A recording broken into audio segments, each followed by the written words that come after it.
כשהוא בא לאכסניה, ידיד נפשנו, רבי דוד, השם ישמור אותו, יחד עם רעייתו, אחרי איש גדול עומדת אישה, במקרה שלו מופתעת,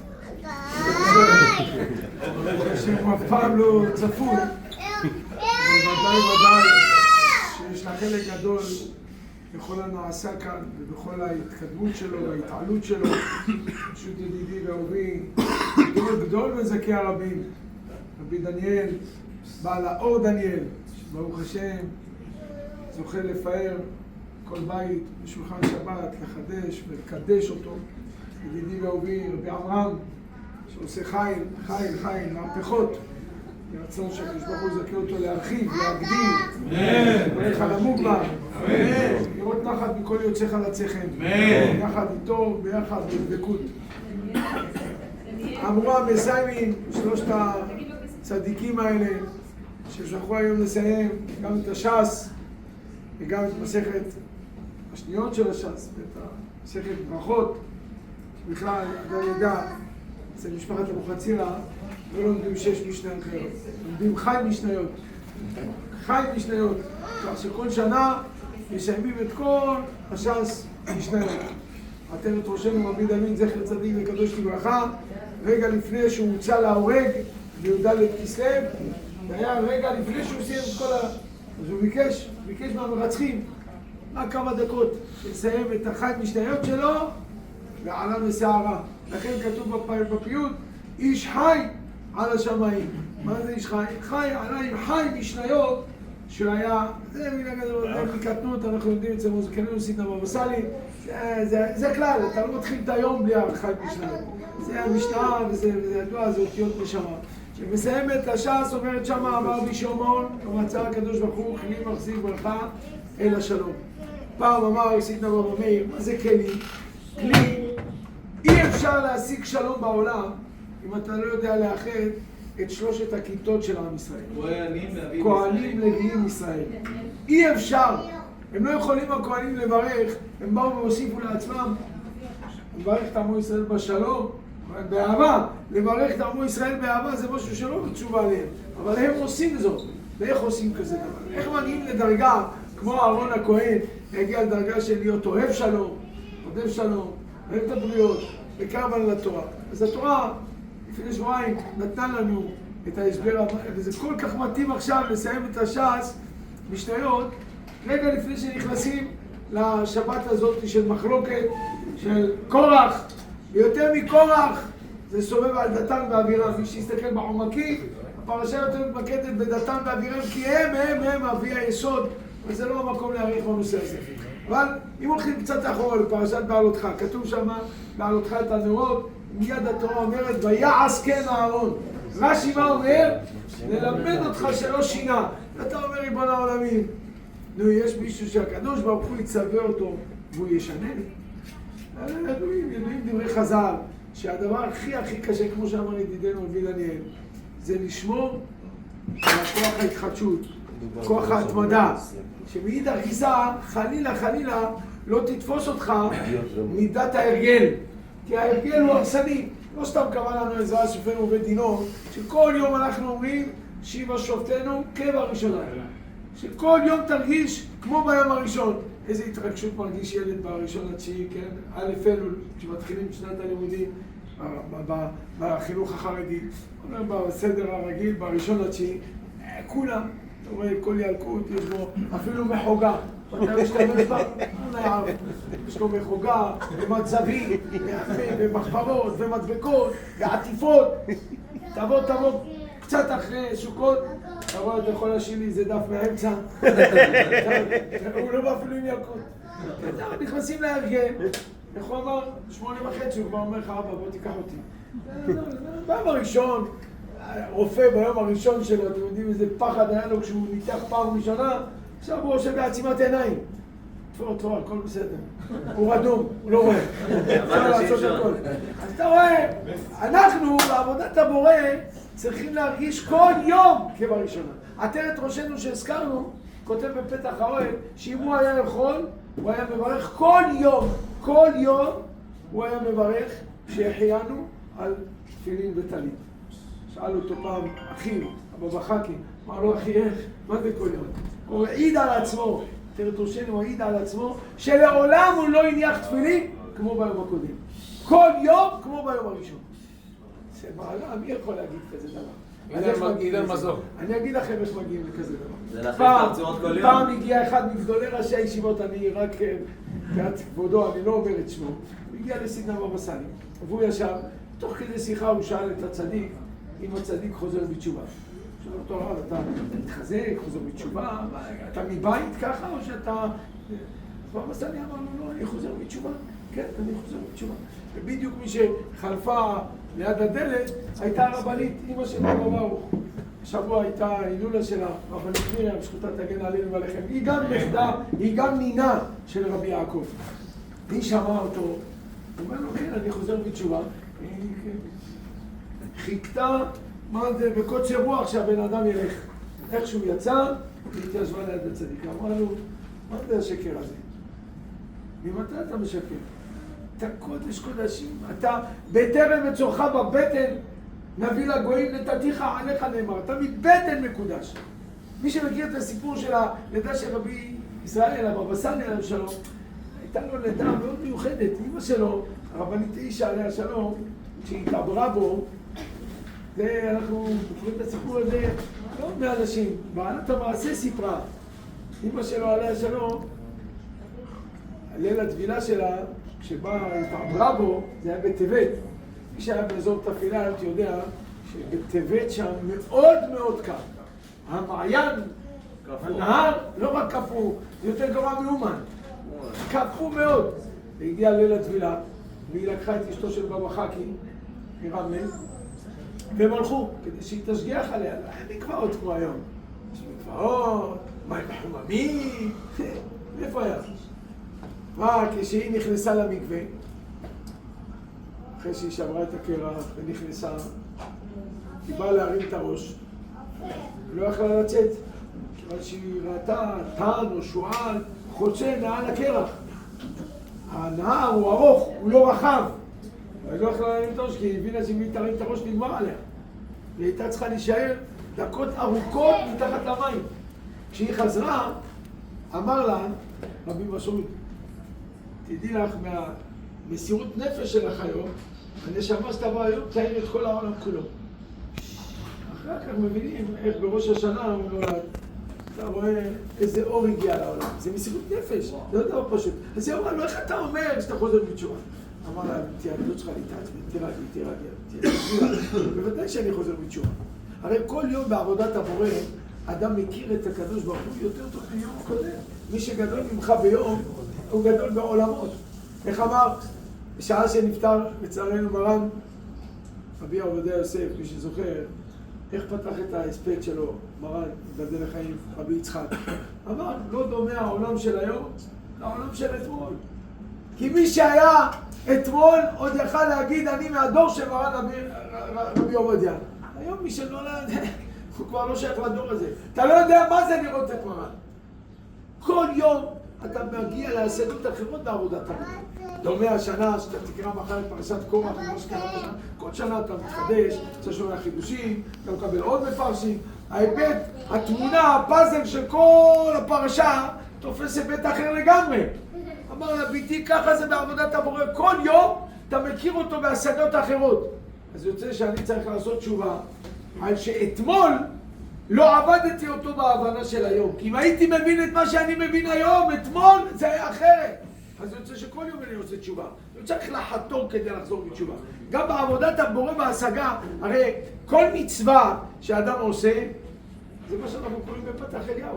יש בה דיתקסיה ויש לה דיתגליה. איך רואים במצווה דיתקסיה ודיתגליה? אז אם לוקחים את המילה מצווה, מ' צדיק ו' ה', אז ו' וה' זה יתגליה, הנה יש לך ו' ה' של השם השם יתברך. אבל חסר לך י' ו... כן, אז איפה? אם אתה תיקח באדמה שתמם בצדיק, אתה תקבל אותם. אתה צריך לגלות את ה... ואז מצווה היא באה בצוותא, אתה צריך לעשות. למה דור המדבר נקרא קטני המנה? כי הם היו בהתגליה מלאה, הם ראו הכל בי' כו' כ'. זה אחד הסיבות שהמרגלים הוציאו דיבה. זה לא רק הדיבה, זה ההסתכלות שלהם על העולם, על התנהלות העולם, על ההנהגה של הבורא בעולם. הם לא הבינו, כי הם באו ואמרו ליהושע וכלב, אם הקדוש ברוך הוא באמת רוצה היה להציל אותנו, אז לא היה צריך להרוג כאן את איוב ושיהיו פה הלוויות, כי הם ראו את זה כאילו, לכאורה, מי שמסתכל עכשיו מבין שאם לא היו הלוויות היינו מתים. הם ציפו שיהיה, מה פתאום אנחנו נלך ובני הענקים לא יוכלו לגעת בנו גם אם אנחנו כחגבים מעיניהם. ובא והסביר יהושע וכלב שלא ככה נגע. העולם מונהג בזה שיש התקסיה, ובתוך ההתקסיה יש התגליה. אתה רואה את זה היום. תראו, יש בחמש שנים האחרונות מדינת ישראל מכרה את כיפת הברזל לגרמניה, לדובאי, ואיפה המכה שלהם? לפני שבועיים זה היה בריש גלי. שאחוזי ההצלחה שלהם בעירות לא מגיע אפילו ל-50%. שאצלנו אתה מגיע ל-97%. אתה רואה שזה לא הכיפה. הכיפה היא רק התקסיה, ובתוך יש התגליה. וההתגליה זה שאני מסתיר את עצמי בתוך הטבע. ואת זה הם היו חלוקים. האם הקדוש ברוך הוא? לכן הם היו קטני המנה. כי הם היו ראו הכל גלוי. קריאת ים סוף, הם ראו, הכל בהתגליה, לא היה שום התגליה. בדור הזה, כשאתה רואה את מה שאנחנו נמצאים פה, זה נס שבתוך הנס. זה נס על-טבעי שרואים כזה דבר, ברוך השם. עם כל זה שהנה זה עומד אחר כותלנו, ואנחנו רואים איזה אהבה לתורה, איזה התמדה, לבוא לראות בחורים קמים ב-4 בבוקר, מושב הרב, אנחנו בסליחות בכוח שורדים. עבור יום, כן. לכן אהרון הכהן לא היה קשה לו שלא שינה. למה לא שינה? כי כל יום אהרון היה אהרון אחר. טוב. לא דומה האהרון של היום לאהרון של מחר. כי כל יום הוא היה איש חדש. וכל יום זה היה בשבילו פעם ראשונה. אז זה בוודאי לא שייך בכלל שייכנס פה כוח האלה. זה מה שאדם צריך להבין. כל יום שאתה עושה משהו בעבודת הבורא, אתה צריך להבין שהיום זה פעם ראשונה. אם תתייחס לזה פעם ראשונה, אתה אלוף. אתה כל יום צריך להרגיש בכל דבר, בכל שעל, גם בדברים הפשוטים של הפשוטים. כל יום זה פעם הראשונה. כשאתה תעשה את זה בפעם הראשונה, זה יהיה בהתלהבות, בחביבות, וכמו שכתוב, במחשבה, בדיבור ובמעשה. ואז ההסתכלות שלך היא אחרת. לכן כשבאים הכהנים, דווקא הם, שרואים את הדמות לחיקוי של אהרון, כן, מאהרון אפשר להגיע לאהבת ישראל. אם אתה פעם ראשונה, לא דומה. איך אמר דוד המלך, מה הבקשה שאני רוצה לשבת בגביעות בבית השם. אבל לא, שבתי בבית השם, לחסות ולבקר. אני רוצה להיות בדרגה של מבקר. מה ההבדל? כשאדם בא לבקר פעם ראשונה, אז הוא קודם כל בודק, וואו, איזה ספרייה. איזה דברי שיר, לא.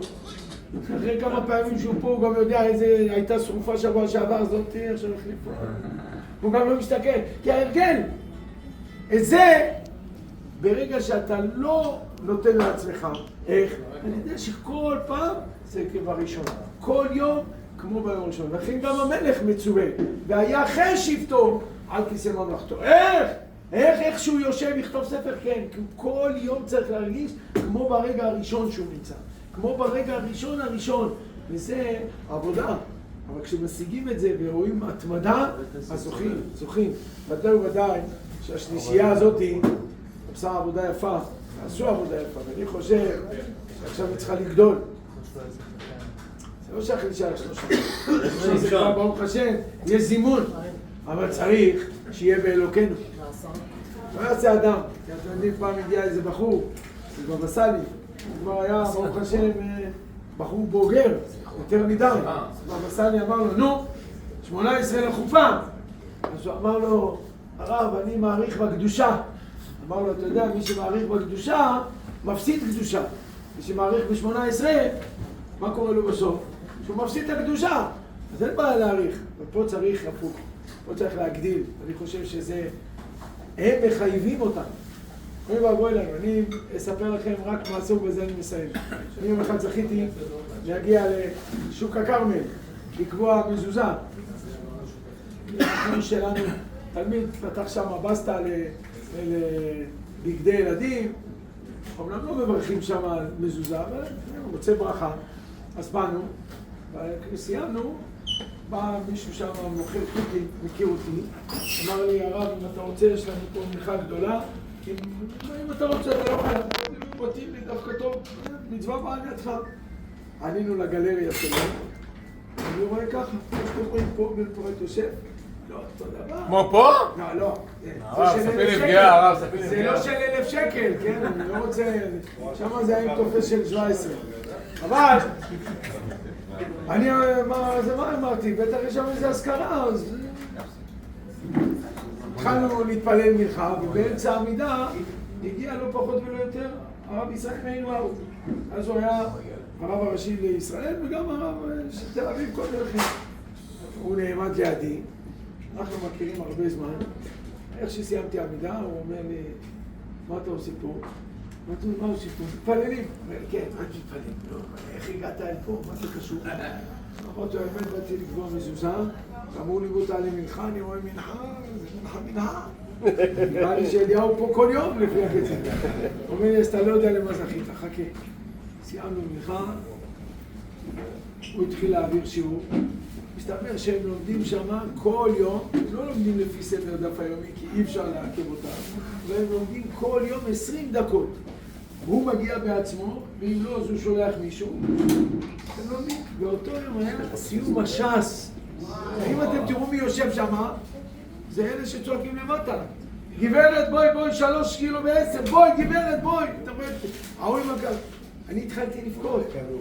אחד שאל אותי מה אתה בוכה, אמרתי לו, מה אמרו לי? אתם סיימתם ש"ס? אתם יודעים כמה בני תורה אמיתיים לא יכולים להגיד, אני סיימתי ש"ס? אתה עכשיו תעלה, אתה תעבור בבקר ואתה תראה אותו עם גופייה והוא צועק. הוא יגיד חכמות. אני עולה עם תלמודי בידי, אתה מה עולה? עם כרטיס אושר עד ביד. אופניים, ארי, אתה אצלך זה מאופניים. אני יכול לזקוף לזכותם שהם דרבנו אותי לסיים פעם ראשונה את הסוף. אמרתי לי נגמר הסיפור. זה כזה דבר, אתה לא יכול, מה תענה? מה תענה בהם שתעלה? יראו לך את ההוא מהתותים, סיים פעמיים את הש"ס. מה אני אשאיר לו? תותים? תותים? מה אני אגיד לו? מה תגיד? מה תגיד? לא היה לי זמן? ההוא כולו שרוף מהשם ויש לו... אז תבינו שהשלישייה פה, לכל אלה שנהנים עכשיו מהסעודה, זה סעודה שאומנם היא שמחה גדולה וודאי גדולה, אבל היא מחייבת כל מי שעוד לא קבע. איך אמר הרב, מי שאין לו אפילו 6 פרקים של משנה, וואי, עכשיו צריך לקחת להזדרז. מה אני? מתי יגיעו מעשה? אתה אומר מה? לא אומרים, זה חשמלאי, זה לומד, זה עובד. בדיוק, טרודים כמונו, ולפעמים יותר מאיתנו. ולכן, מכאן, זה יהיה כפול ומכופל, ולו רק אם זה עכשיו יתחיל לעלות, ובסיום מסכת שבת, זה כבר לא יהיה פה, זה כבר יהיה הרבה יותר מסייגים. הרב יכול לברך את חמותי שתעבור לגור בבת ים, כל פעם אני צריך לנסוע שבת לאשקלון, עליהם השלום, הרב, זה מאוד קשה לי. בונים פה את אנה.